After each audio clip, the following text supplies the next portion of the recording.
retirement. Of various sources of income, Social Security is currently projected to account for approximately 37% of income on average. The rest, or the other 63% of your income, will have to come from your own savings or pension assets. You'll need to calculate how much you'll need to live comfortably in retirement and factor in inflation to protect your buying power each year.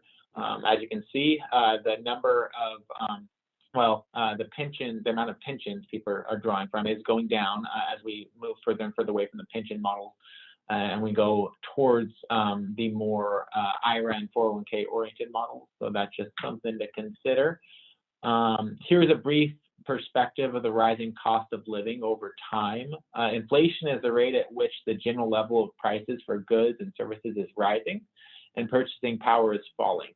Unfortunately, in retirement, you will probably be living on a fixed income. However, the cost of basic essentials will continue to rise. This loss of dollars buying power over time can have an adverse effect on the real growth of your retirement account. So be sure to maintain a proper mix of investments in an effort to offset inflation. Also, make sure you take inflation into account when you look at expenses in retirement. Here's kind of a brief summary of what inflation can do.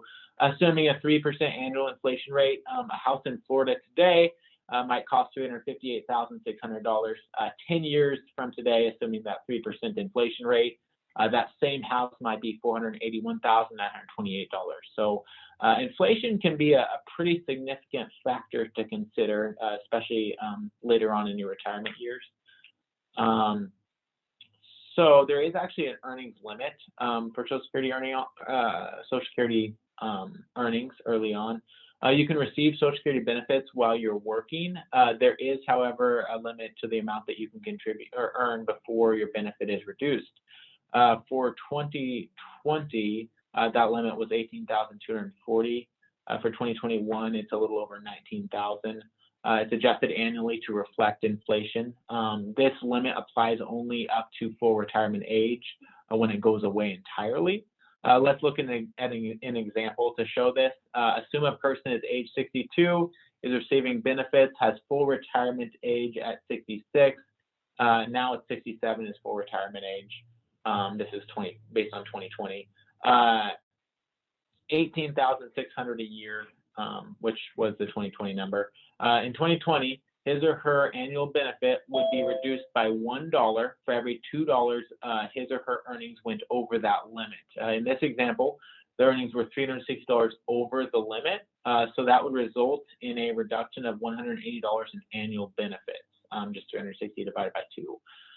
There is a much higher limit the year in which you reach your full retirement age. That would be reduced by $1 for every $3 in earnings that your Social Security would be.